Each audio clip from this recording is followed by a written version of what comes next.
Así que vamos a inclinar nuestros rostros y vamos a orar. Nuestro Padre y nuestro Dios, qué privilegio el llamarte Padre. Una persona que ama, una persona que está sentada en el trono de la majestad de los cielos, una persona que nos creó, que se preocupa por nosotros. Qué lindo saber que tú eres nuestro Padre. Queremos esta tarde conocer en cuanto a ti. Queremos conocer la verdad en cuanto a la salvación. La verdad en cuanto a quién tú eres. Te pedimos, Señor, que tu Santo Espíritu nos acompañe. Danos mentes claras, corazones dispuestos a recibir tu mensaje. Te doy gracias por todos los que han quedado acá. Te pido que cada uno reciba la bendición que tú tienes. Y te damos gracias, Señor, por escuchar nuestra oración, por responderla, porque te lo pedimos en el nombre de Jesús. Amén. Para entender lo que vamos a hablar en los próximos minutos, es necesario repasar algunas cosas que estudiamos en el tema de anoche. Según hemos visto, Dios es una persona que habita en un lugar específico que se llama cielo. Y hemos visto que Dios es el árbitro que define qué es bueno y qué es malo. Esa definición no viene de mi corazón, no viene de adentro. Es Dios quien define qué es bueno y qué es malo. Ahora, vimos también que Dios es el creador y nosotros somos sus criaturas. Es decir, hay una distinción clara entre Dios y su creación. Dios no es la creación, ni la creación es Dios. La creación nos habla de Dios, pero la creación no es Dios. Dios trasciende su creación, está separado de su creación. Está por encima de su creación. Está independiente de su creación. No está presente en todas las cosas, porque si estuviera presente en todas las cosas, últimamente sería culpable de nuestras acciones pecaminosas. Ahora vamos a repasar algunas cosas que estudiamos en el tema de anoche. Dios le dio un mandato a Adán y Eva. Esperaba que ellos obedecieran este mandato y de esta manera demostraran su amor para con Dios, porque el amor se demuestra por la obediencia. Los hijos muestran amor para con sus padres, respeto para con sus padres, obedeciéndolos.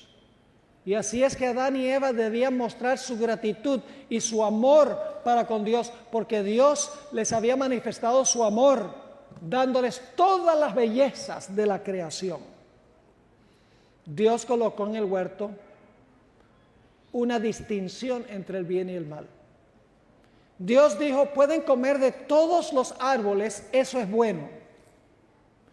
Pero del árbol de la ciencia del bien y el mal no coman, porque eso es malo. Yo defino el bien y el mal, es lo que está diciendo Dios, no ustedes. No les sale de adentro, la definición viene de afuera. El mandato de Dios fue sencillo. El mandato de Dios fue claro, fácil de entender. La prueba fue pequeña, fácil de pasar la prueba. Ahora, yo no sé si ustedes han pensado en esto, pero todos los principios de los 10 mandamientos estaban en ese único mandato. Y ustedes dicen, ¿cómo es eso?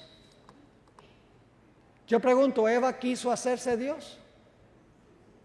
¿Cuál mandamiento es ese? No tendrás dioses ajenos delante de mí. ¿Quiso Eva idolizarse? Sí. ¿Eva deshonró a su Padre Celestial?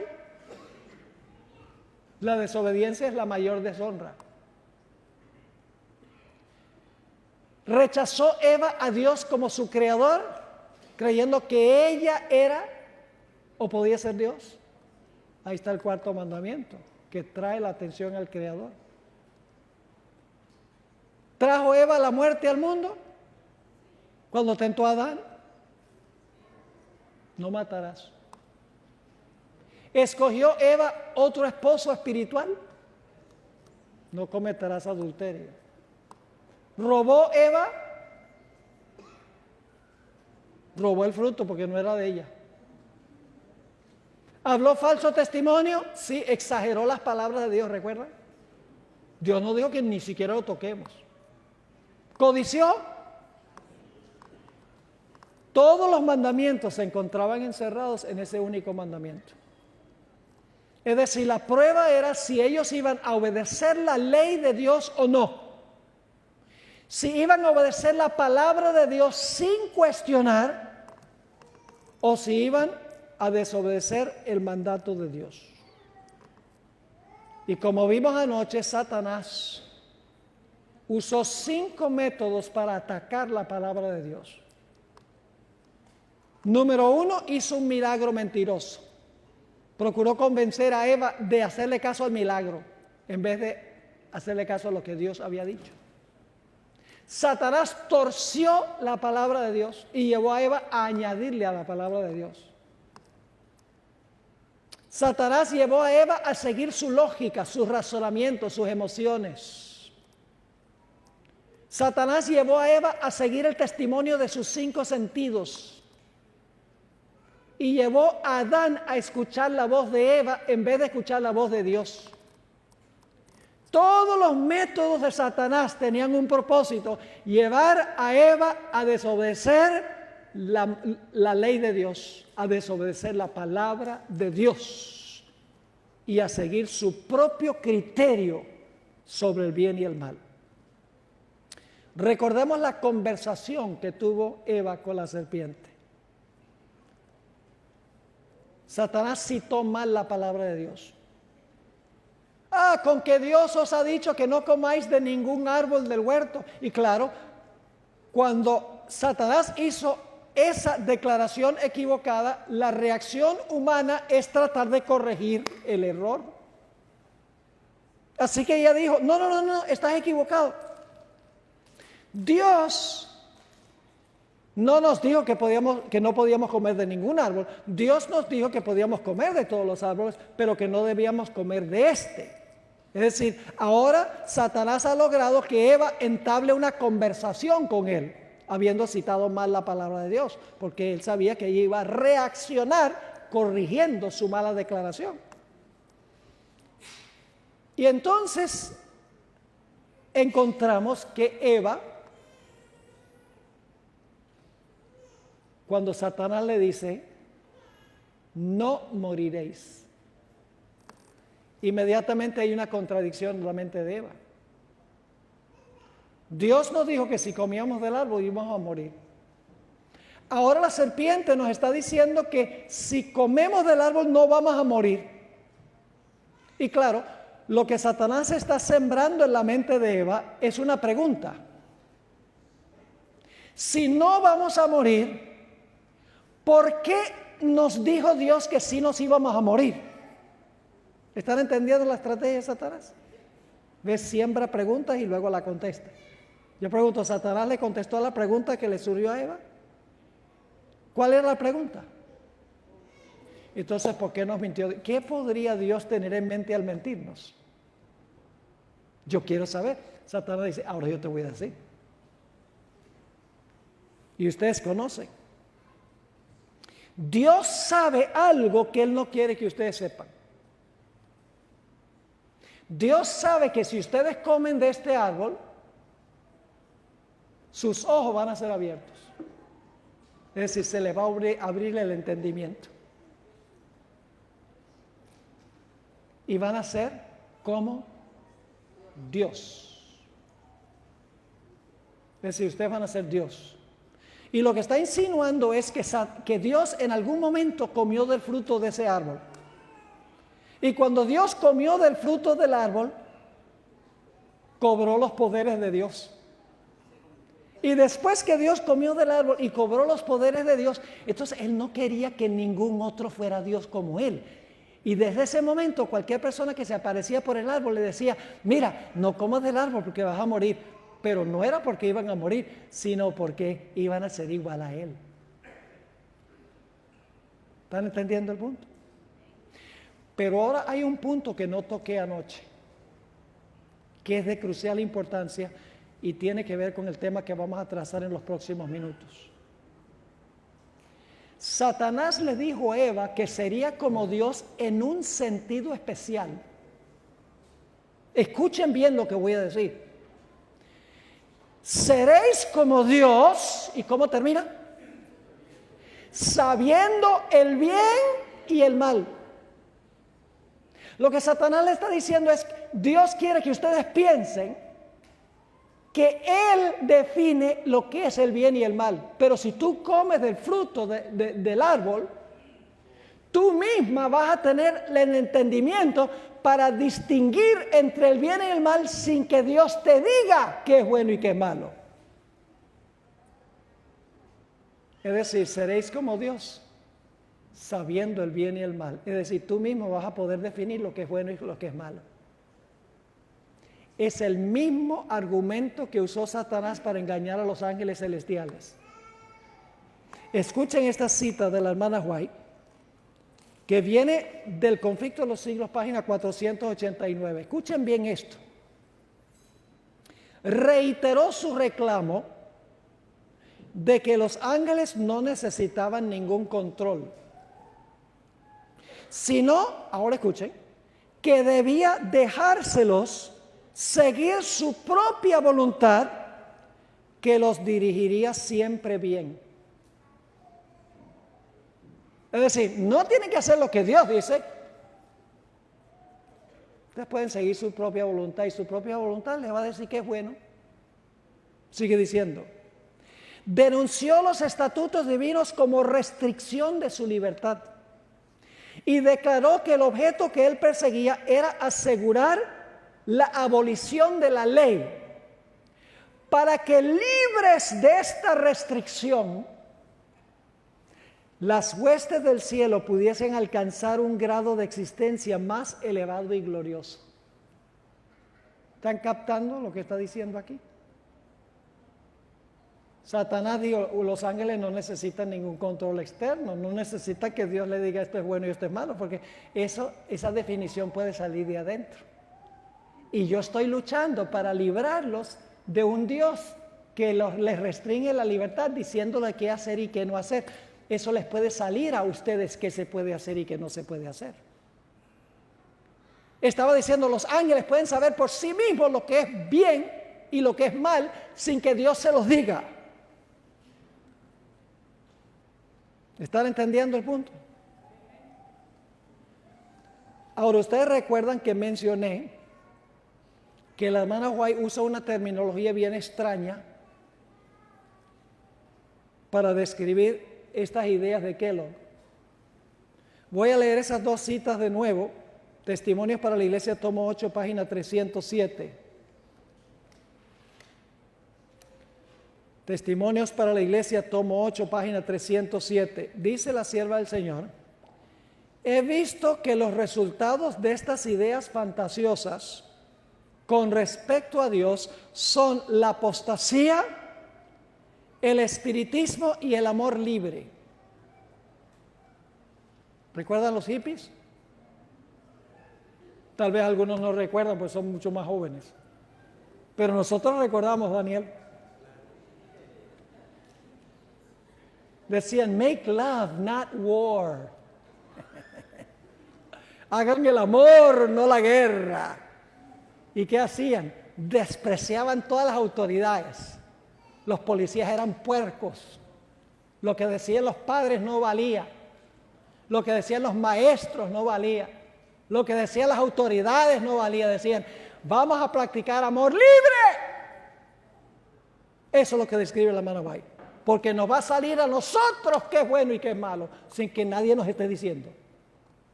A eso se refiere la hermana White, que lleva el panteísmo. Sigue diciendo, he visto que los resultados de estas ideas fantasiosas con respecto a Dios son la apostasía, el espiritismo y el amor libre. La tendencia al amor libre que promueven estas enseñanzas estaba tan bien oculta que era difícil al principio discernir su verdadero carácter. La misma hermana White dice, yo no podía discernir la verdadera naturaleza de esta herejía. Luego dice, hasta que el Señor me hubo presentado el asunto, no sabía ni siquiera cómo llamarlo. Pero he recibido la orden de llamarlo amor espiritual impío. ¿Ustedes creen que esa es la falsificación del amor verdadero? El amor espiritual impío. Entonces, si nosotros queremos saber qué es el amor espiritual impío, ¿qué tenemos que saber primero?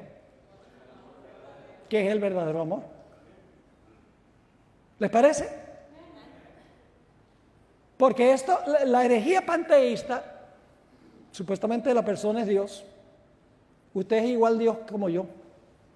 Así que lo que usted escoge hacer está perfectamente bien porque usted es Dios. Y lo que yo escojo hacer es perfectamente bien porque yo soy Dios, según el panteísmo. Entonces, no hay tal cosa como el pecado. Y si se le llama pecado, pues ¿quién es el que está pecando? Dios.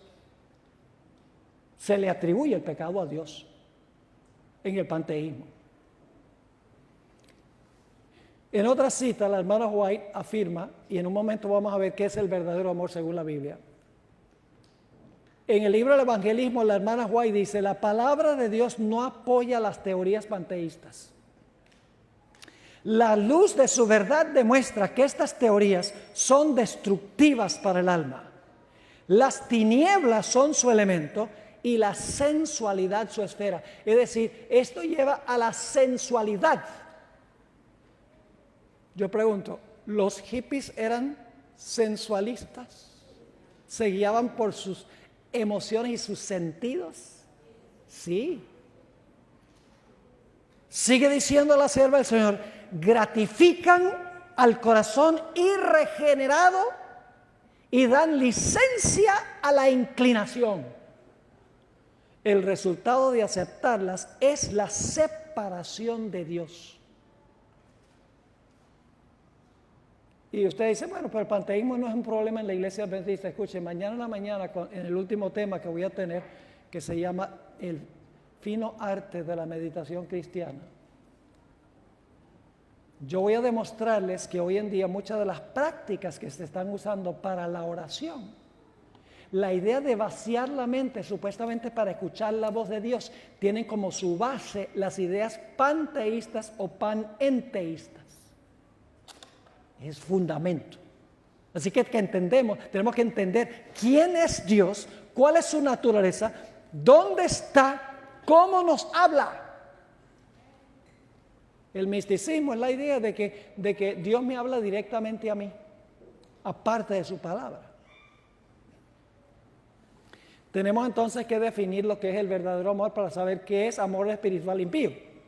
Así que vamos a ver qué dice la Biblia que es el amor. Juan 14:15, versículo cortico. ¿Ustedes creen que podemos confiar en la autoridad de Jesús? Si me amáis, guardad mis mandamientos. ¿Qué es el amor? Obediencia. ¿Es así o no es así? ¿Cómo iban a demostrar a Adán y Eva el amor para con Dios? Obedeciendo lo que Dios dijo. No les salía a ellos lo que debían hacer. Lo que Dios decía, eso era. Fuera del hombre. Vamos a 1 de Juan 2, 3 al 5. Estamos definiendo lo que es el verdadero amor para saber qué es el amor espiritual impío. Que lleva a la inclinación, que lleva a la licencia, que lleva al amor libre. Yo pregunto, ¿libre de qué? Libre de la ley. 1 de Juan 2, 3 al 5. Y en esto sabemos que nosotros le conocemos. si guardamos sus mandamientos. El que dice yo lo conozco y no guarda sus mandamientos, el tal es mentiroso y la verdad no está en él.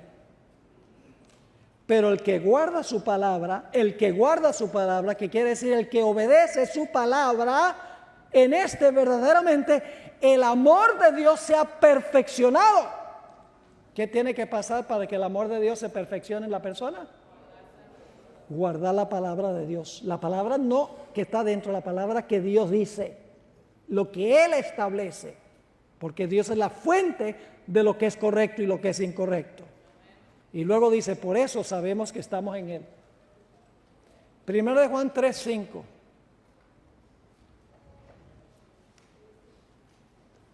Pues este es el amor de Dios. ¿Qué dice luego? Que guardemos sus mandamientos. Y sus mandamientos no son gravosos. ¿Qué es el amor de Dios? Guardar la ley de Dios.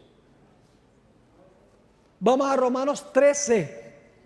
Romanos 13 y el versículo 8 hasta el versículo 10. Romanos 13, 8 al 10. Estamos definiendo lo que es el verdadero amor. El verdadero amor es obedecer lo que Dios dice. Entonces, ¿qué es el falso amor? Es obedecer lo que me sale a mí, mi inclinación.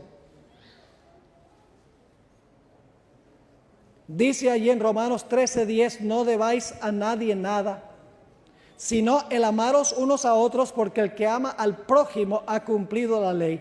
Porque no adulterarás, no matarás, no hurtarás, no dirás falso testimonio, no codiciarás. Se está citando los 10 mandamientos, ¿sí o no?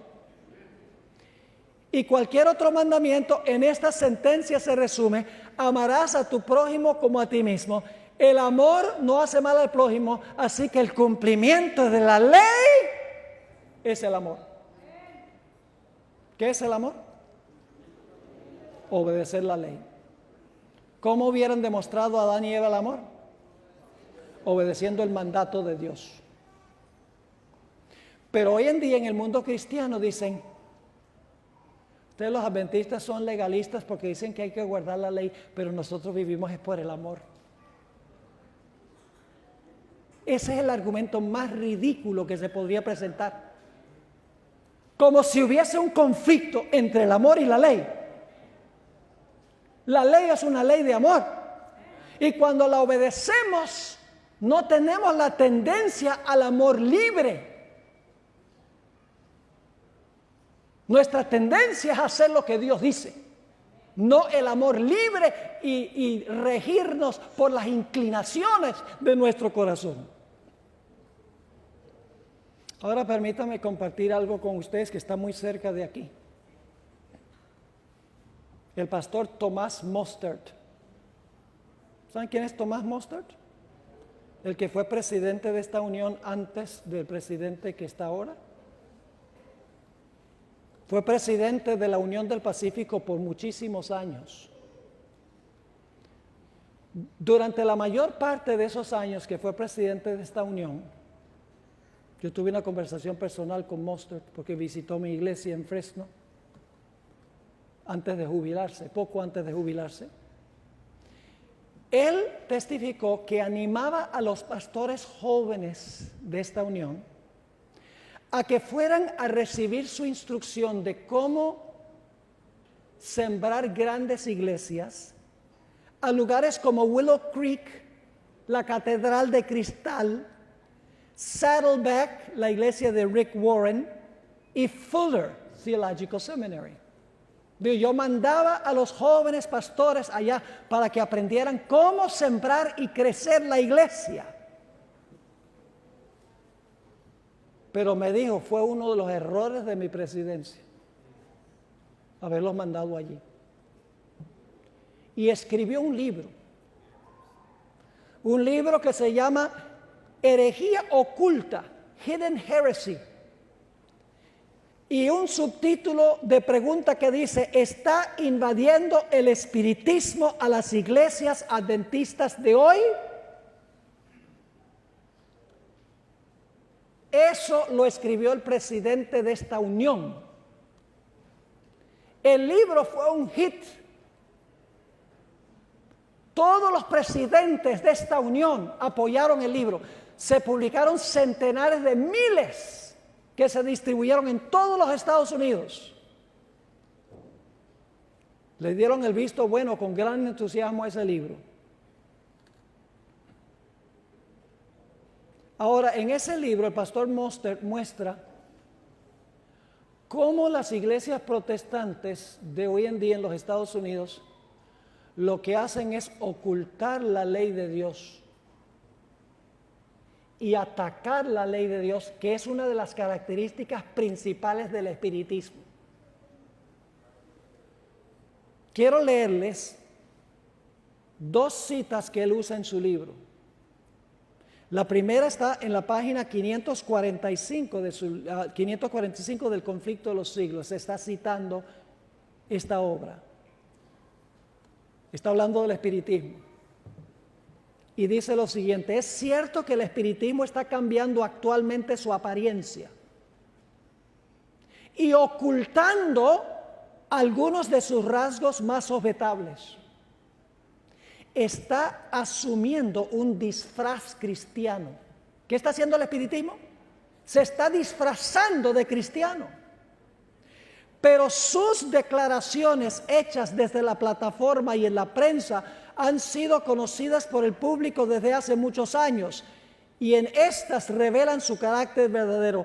Estas enseñanzas no pueden ser negadas ni encubiertas. Es decir, el espiritismo tradicional no se puede esconder qué significa, pero hoy en día está tratando de disfrazarse el espiritismo.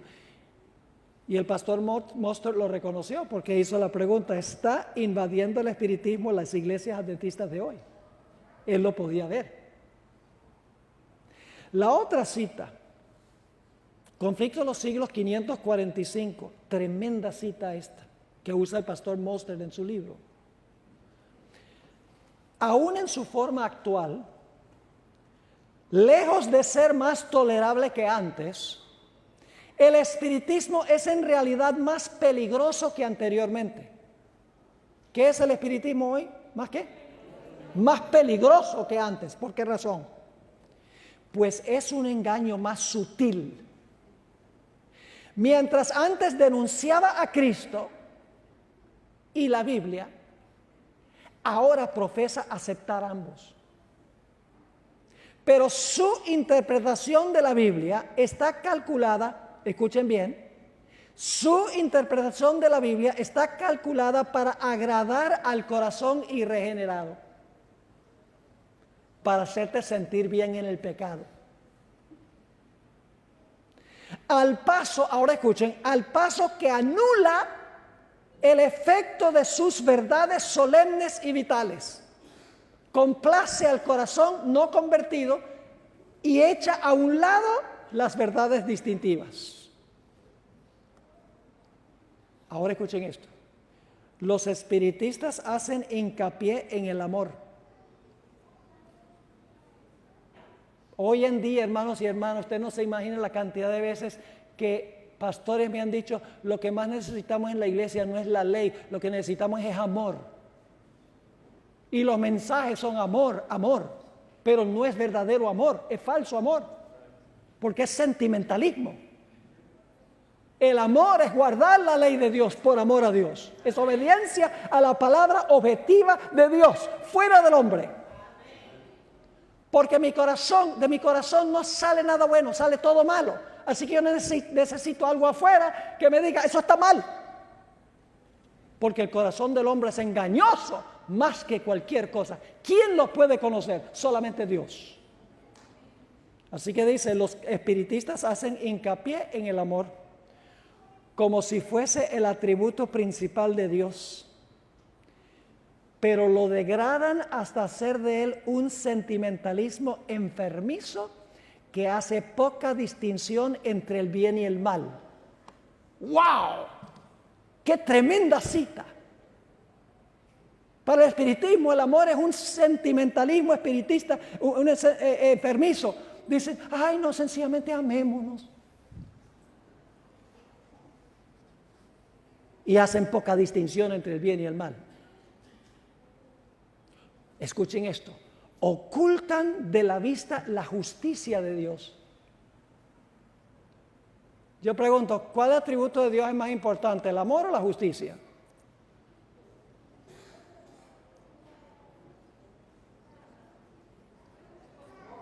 Oh, el amor, claro. Entonces Dios es más amoroso que justo. Dios es justo en su amor y amor en su justicia. Son iguales esos dos atributos de Dios. Y algunos dicen, ay, los que predican Apocalipsis no hacen sino hablar de la justicia de Dios. Pero nosotros predicamos de los evangelios, el amor de Dios. Como si el Cristo que está sentado sobre un caballo blanco y le sale una espada de la boca para herir a las naciones. Ah, no, ese no es el mismo Cristo de los evangelios. Es el mismo. Porque Dios es justo y misericordioso. Sigue diciendo. Ocultan de la vista la justicia de Dios, su denunciación del pecado y las exigencias de su santa ley. ¿Qué oculta el espiritismo? Las exigencias de la ley, la distinción entre el bien y el mal, la denunciación del pecado. Enseñan, ahora escuchen, enseñan al pueblo a que consideren el decálogo, es decir, los 10 mandamientos, como si fuera letra muerta.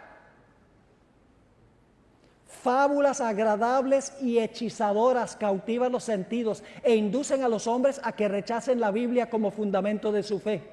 Se niega a Cristo tan ciertamente como antes, pero Satanás ha cegado tanto al pueblo que no son capaces de discernir el engaño. Esa es una de las citas principales que presentó el pastor Moster en su libro. Y luego dijo, si yo tuviera otra vez que hacerlo, nunca mandaría a uno de nuestros pastores a uno de esos lugares. El panteísmo enseña que todo es Dios.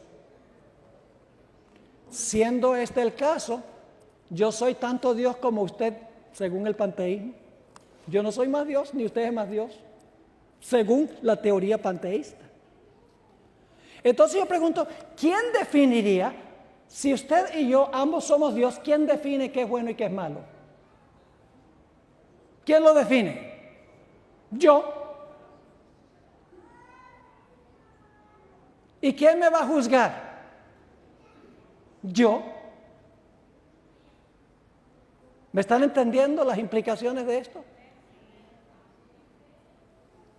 Lo que Satanás le estaba diciendo a Eva y le dice a todos los que están metidos en esta situación hoy en día es que no necesitas que Dios te diga lo que es bueno y lo que es malo. Si comes del árbol, tú serás tanto Dios como Él y podrás definir por ti mismo o por ti misma lo que es bueno y lo que es malo.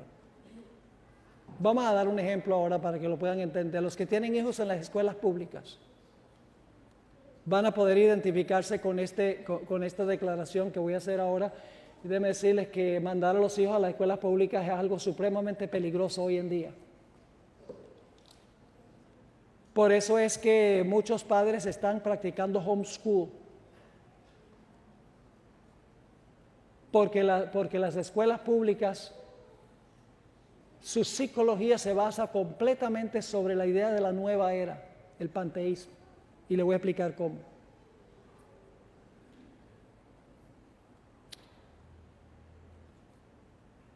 La teología de la nueva era, que forma la base de las escuelas públicas, es que no hay en realidad una norma absoluta de lo que es bueno y lo que es malo. La idea es que los jóvenes ya tienen esos valores internamente grabados. Y lo que hay que ayudar a los jóvenes es ayudarlos a aclarar y descubrir esos valores que ya tienen por dentro. Es decir, los valores morales no se imponen de afuera. Los padres no lo hacen, ni los maestros lo hacen, ni los ministros lo hacen. No, hay que sencillamente descubrir los valores morales que ya el niño o el joven ya tiene por dentro. Es decir, la psicología secular enseña que los valores de una persona no deben ser impuestos desde afuera. Por la Biblia, por los padres, por los maestros, por los pastores, por las autoridades, sino que debemos ayudar a los jóvenes a descubrir sus propios valores que ya tienen inculcados. Por ejemplo, si los padres le dicen a su hijo, el sexo antes del matrimonio es pecado, el hijo, según las escuelas públicas, podría responder perfectamente, esa es su estimación y son sus valores, pero no son los míos. No me obliguen a vivir de acuerdo a las normas morales de ustedes. Si un pastor predica un sermón de que la Biblia condena el estilo de vida gay, una persona que practica esa conducta puede venir y decirle al pastor, pastor, esa es la norma suya, pero la norma suya no necesariamente es la mía. Permítame leerles una cita de un libro que se llama A Crash Course on the New Age, página 119. Yo traduje esta cita. Escuchen esto. La nueva era apoya un sinfín de derechos. La nueva era apoya un sinfín de derechos. Derechos humanos, derechos civiles, derechos de las mujeres, derechos de los gays.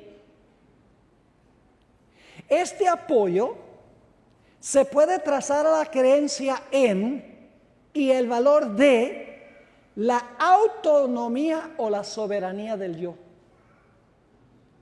Es decir, si todos somos igualmente divinos, entonces cada uno tenemos el derecho de seguir nuestro propio curso sin ninguna interferencia externa, con tal que no estorbemos el mismo derecho que tienen los demás.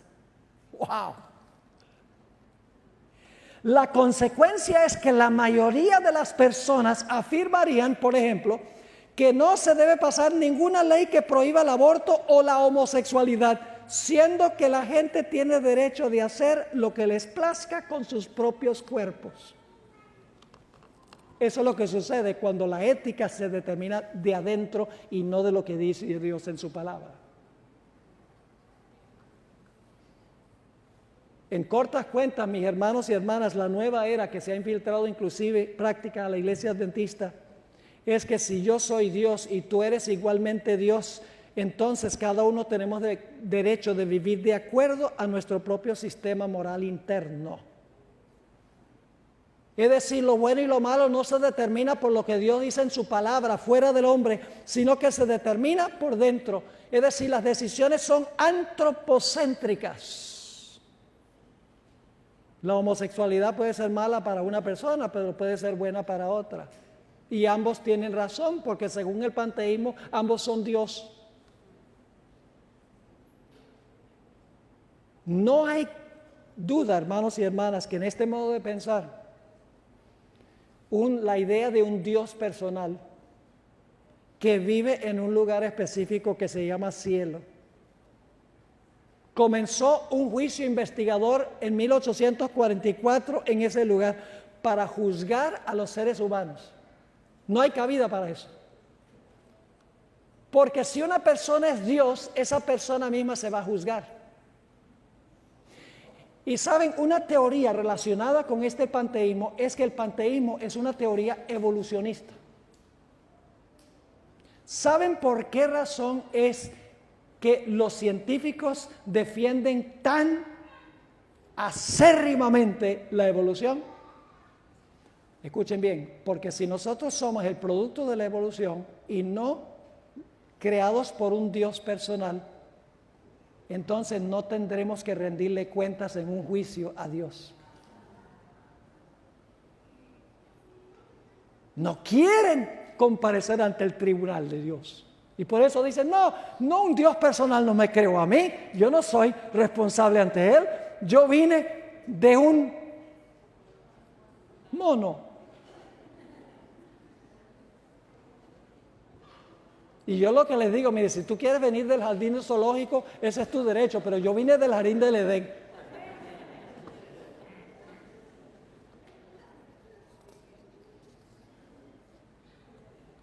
Elena White hizo el siguiente comentario en cuanto al verdadero carácter del panteísmo.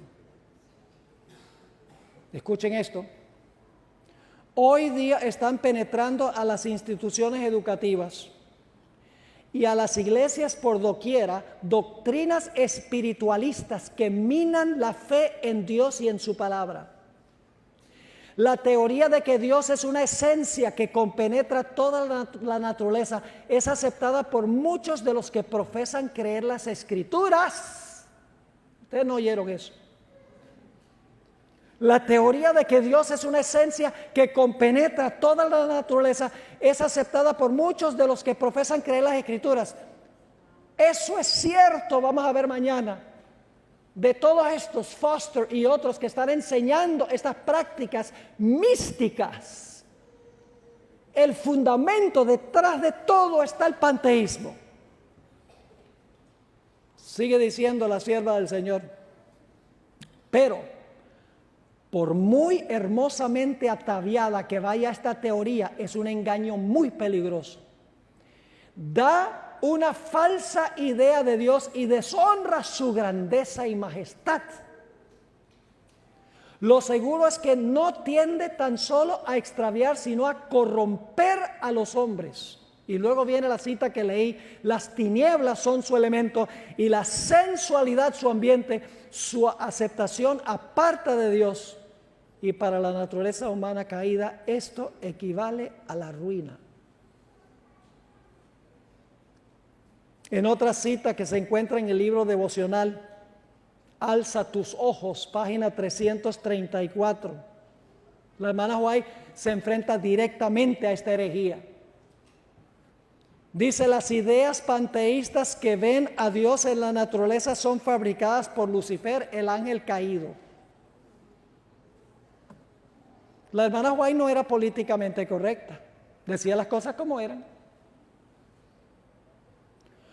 Ahora escuchen, lo extraño es que estas ideas han sido aceptadas por tantos como una verdad bella. Pero lo que piensan ser luz los llevará a densa oscuridad. El dar gloria a Dios es un rasgo distintivo de la experiencia de los adventistas del séptimo día. Cuando damos gloria a los agentes humanos, porque creemos que son Dios, tenemos una confianza ilimitada en el hombre, hablando de la excelencia que suponemos que posee. Adoramos lo que no sabemos. Sea exaltado Dios, que los descarriados y débiles seres humanos se humillen ante Él. He tenido mucho que decir acerca de la gloria de Dios tal como se ve en sus obras creadas. Pero nunca, dice la hermana White, he dejado la impresión de que nuestro Dios omnipotente, que gobierna y llena completamente los cielos, se pueda encontrar en una flor, en una hoja o en un árbol. Lo que he dicho acerca de las obras de Dios en la naturaleza tenía la intención de conducir la mente para mostrar que toda la gloria debe ser dada a aquel que gobierna los cielos y controla todas las cosas en el cielo y en la tierra. Por eso digo que el panteísmo y todas estas ideas son un ataque directo contra la santificación. La santificación es perfecta armonía con la voluntad de Dios, como se haya trazado en su palabra. Cuando nuestra norma del bien y el mal se basa en lo que dicen nuestros corazones, en lo que dice la razón, en lo que dicen las emociones, en lo que dicen las impresiones, en lo que dicen las intuiciones, lo que dicen nuestros sentidos, eso es falso amor. Lo que la hermana White denominó amor espiritual impío.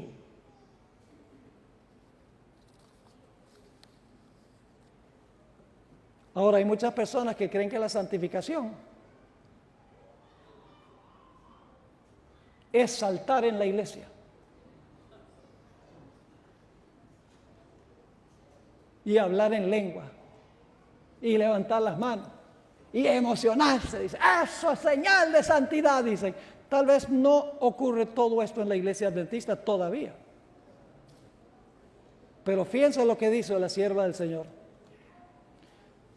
No es una evidencia concluyente que un hombre sea cristiano porque manifiesta éxtasis espiritual en circunstancias extraordinarias. La santidad no es arrobamiento, es una entrega completa a la voluntad de Dios. El panteísmo niega radicalmente eso. Es vivir de toda palabra que sale de la boca de Dios. Es hacer la voluntad de nuestro Padre Celestial. Es confiar en Dios en las pruebas y en la oscuridad, tanto como en la luz. Es caminar por fe y no por vista. Es confiar en Dios sin vacilación y descansar en su amor. En el libro La Educación, página 205, la hermana White define un poco más el espiritismo. Dice: el espiritismo asegura a los hombres que son semidioses no caídos, que cada mente se juzgará a sí misma, que el verdadero conocimiento coloca a los hombres por encima de toda ley, que todos los pecados cometidos son inocentes, pues todo lo que existe es correcto y Dios no condena. Eso es lo que dice el espiritismo. Pretende que los seres humanos más viles están en el cielo, exaltados. Declara a todos los hombres: no importa qué hagáis, vivid como os plazca, el cielo es vuestro hogar. Multitudes llegan así, ahora escuchen, multitudes llegan así a creer que el deseo constituye la ley suprema, que el desenfreno es libertad. La palabra en inglés es license, es liberty. Amor espiritual impío. El amor libre es lo que ella está describiendo. Así que dice: multitudes llegan a creer que el deseo constituye la ley suprema, que el desenfreno es libertad y que el hombre es responsable solamente ante sí mismo. Si se proporciona semejante enseñanza al comienzo mismo de la vida, cuando el impulso es fortísimo y urgentísima la necesidad de dominio propio y fuerza, es decir, si esto se le enseña a los niños cuando están chiquitos, la hermana White pregunta: ¿dónde quedan las salvaguardias de la virtud? ¿Qué ha de impedir que el mundo se convierta en una segunda Sodoma? ¿Están entendiendo lo que está diciendo el Espíritu de Profecía? Cuando adoptamos una norma interna y seguimos nuestras inclinaciones, el amor libre, en vez de seguir la ley objetiva externa de Dios y vivir por toda palabra que sale de la boca de Dios. Al final de la historia, Satanás lo que quiere es minar la confianza de la gente en la palabra de Dios. Quiere crear dudas en cuanto a la palabra. Quiere que la gente siga sus propios criterios independientes de la palabra de Dios. De esta manera puede echar a un lado la ley de Dios y llevar a la gente a seguir sus propias impresiones. Por eso la Biblia dice que va a abundar la transgresión de la ley y por lo tanto el amor de muchos se resfriará. ¿Han leído ahí en Mateo 24:12 donde dice que por causa de la iniquidad el amor de muchos se resfriará? ¿Saben qué palabra esa es iniquidad? Esa no es una buena traducción. Es la palabra anomías. La misma palabra que se traduce en 1 Juan 3:4, transgresión de la ley. Es decir, uno podría traducir ese versículo: y por causa de la transgresión de la ley, el amor de muchos se resfriará.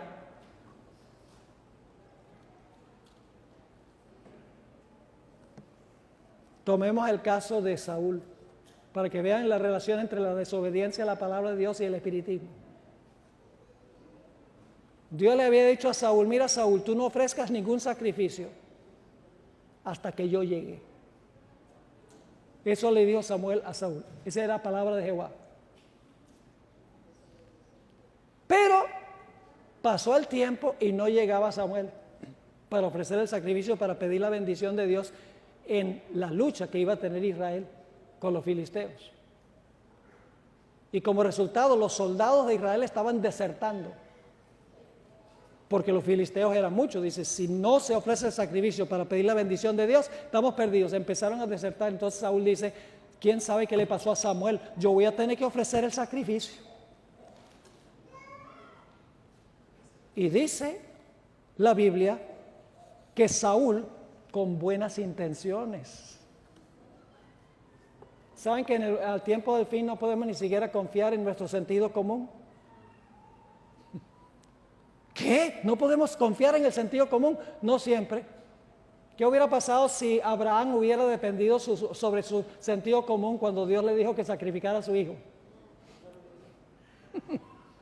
El sentido común dice que Dios dice no matarás. Punto final. Pero él no siguió su sentido común, siguió lo que Dios dijo. Y cuando Saúl acaba de ofrecer el sacrificio, se aparece Samuel. Y Samuel le habló las siguientes palabras a Saúl, para que vean la relación entre hacer lo que nosotros queremos en desobediencia de lo que Dios dice. Eso lleva al espiritismo. Se encuentra en 1 Samuel 15, 22 y 23. Porque Saúl da una excusa, él dice, bueno, se me estaban yendo los ejércitos y la situación exigía que yo hiciera eso. Y Samuel le dijo, se complace Jehová tanto en los holocaustos y víctimas como en que se obedezca las palabras de Jehová.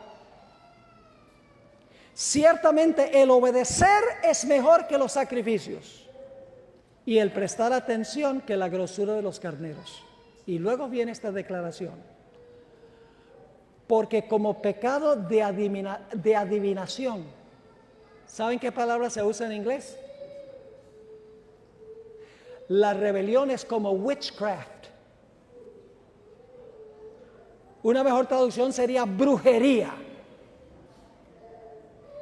Porque el pecado de brujería es la rebelión. Y como ídolos e idolatría, la obstinación. Por cuanto desechaste la palabra de Jehová, Él también te ha desechado para que no seas rey. Poderoso. Y mis hermanos y hermanas, la formación espiritual, la oración contemplativa, la música cristiana contemporánea, rock, el One Project son miembros todos de una misma familia. Ahora yo doy gracias a Dios, ya para terminar, que Dios nos ha dado una protección. No solo la Biblia, sino el Espíritu de Profecía. Gracias a Dios por el Espíritu de Profecía. Si no hubiera sido por el Espíritu de Profecía, esta iglesia no existiría hoy. Porque la iglesia fue protegida de múltiples herejías en el pasado. La iglesia se hubiera desbandado, se hubiera desbaratado. Pero por el don de profecía, la iglesia se ha mantenido junta. ¿Y saben lo que es más interesante? Uno de los lugares a donde más se ataca el espíritu de profecía es en Loma Linda, a donde la hermana White escogió y consiguió el lugar para el sanatorio de Loma Linda. Qué triste. Quiero leerles unas citas para terminar del espíritu de profecía sobre la importancia de este don que Dios ha dado a la iglesia. Tenemos que desempolvar los libros rojos. Bueno, ahora no, ahora está en CD, pero no hay problema. Hay que sacarlos y hay que leerlos. Y asimilarlos y practicarlos. Un par de estas citas ya las leí en Mensajes Selectos, tomo 1, página 55. La sierva de Dios dice, se encenderá un odio satánico contra los testimonios. Eso lo estamos viendo. La obra de Satanás será perturbar la fe de las iglesias en ellas por esta razón. Ahora va a querer perturbar la fe de la iglesia en el espíritu de profecía y hay una razón. ¿Cuál es la razón? Satanás no puede disponer de una senda tan clara para introducir sus engaños y atar a las almas con sus errores si se obedecen las amonestaciones y reproches del Espíritu de Dios.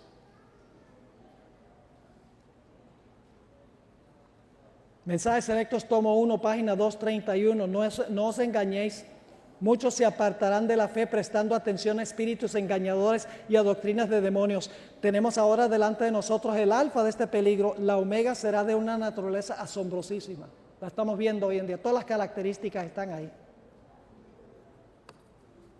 Quiero terminar leyendo una cita muy extraordinaria. Muchas de estas personas que están enseñando esto son muy persuasivos. Lo que dicen parece tener sentido y lógica. ¿Quién no quiere que se hable del amor? ¿Quién no quiere que se hable de la necesidad de ayudar a los necesitados? ¿Quién no va a querer reunirse para leer la Biblia? Cosa buena. Pero muchas de las cosas que dicen pasan inadvertidas. En esta cita que voy a leer, la hermana White, Dios le dio una visión donde estaba dando una charla el doctor Kellogg. Y escuchen lo que ella vio en visión sobre la charla que daba Kellogg. Después de mirar las caras complacidas e interesadas de aquellos que escuchaban, uno que se encontraba a mi lado me dijo que los ángeles impíos habían cautivado la mente del que hablaba. ¿Y la gente estaba qué? Complacida e interesada. Sigue diciendo. Me dijo, esto es un ángel hablando con la hermana White en la visión. Me dijo que debemos servir como guardianes de las iglesias. Guardianes, ustedes. Yo. Pero que de ningún modo debíamos entablar una discusión sobre estos temas con los que sostienen teorías panteístas. Cuando yo estuve en la conferencia general, vinieron 3 de los fundadores del One Project a hablar conmigo. Dijeron, venga, vamos a dialogar sobre este asunto. Yo le dije, no. Puede sonar muy drástico, decir, wow. Les hice alguna pregunta, ¿qué clase de música usan? Bueno, usan música contemporánea con tambores y eso. Bueno, sí. Les hice varias preguntas. Rehusé hablar con ellos. La hermana White dice que no se debe hacer. Porque no están levantando en alto el mensaje de la iglesia adventista, el mensaje distintivo para esta época. Ni están hablando de la necesidad de vivir una vida santa. Y yo les di un ejemplo bíblico, les dije, mire, los enemigos, cuando Nehemías estaba reconstruyendo el muro de Jerusalén, vinieron aquellos que no querían que se construyera el muro, y le dijeron a Nehemías, ven, Nehemías, dialoguemos sobre este asunto de la construcción del muro. Nehemías dijo, estoy demasiado ocupado construyendo el muro. Y la brecha en el muro es el mandamiento del sábado. Sigue diciendo la hermana White. Me dijo, todavía está hablando el ángel en la visión, me dijo que tan ciertamente como los ángeles que cayeron fueron engañados y seducidos por Satanás, el que hablaba estaba bajo la educación espiritualista de los ángeles malos. Y luego hizo esta declaración, quedé pasmada al ver el entusiasmo con que fueron recibidas los sofismas y las teorías engañosas. La influencia de esta charla animó al que hablaba a convocar un concilio en Battle Creek para examinar más detenidamente estas opiniones seductoras. Dice, ahora se hace una reunión para discutir más estos asuntos. Se me advirtió que por ningún motivo debían los padres enviar a sus hijos a Battle Creek para recibir su educación, pues estas teorías científicas delusivas se presentarían de la forma más seductora. Este asunto ha cautivado su mente de tal modo que cree que debe ser el canal por medio del cual infundirle a otras mentes la gran luz concerniente a ciertos problemas científicos. Es decir, Kellogg pensaba que él era el canal para impartir esta nueva luz. Palabras e ideas de mis libros se tomarán y presentarán como estando en armonía con estas teorías, pero el Señor nos ha prohibido que entablemos discusión alguna con Él. Y termino diciendo, la hermana Elena G. de White por muchísimo tiempo rehusó leer una letra del libro Living Temple.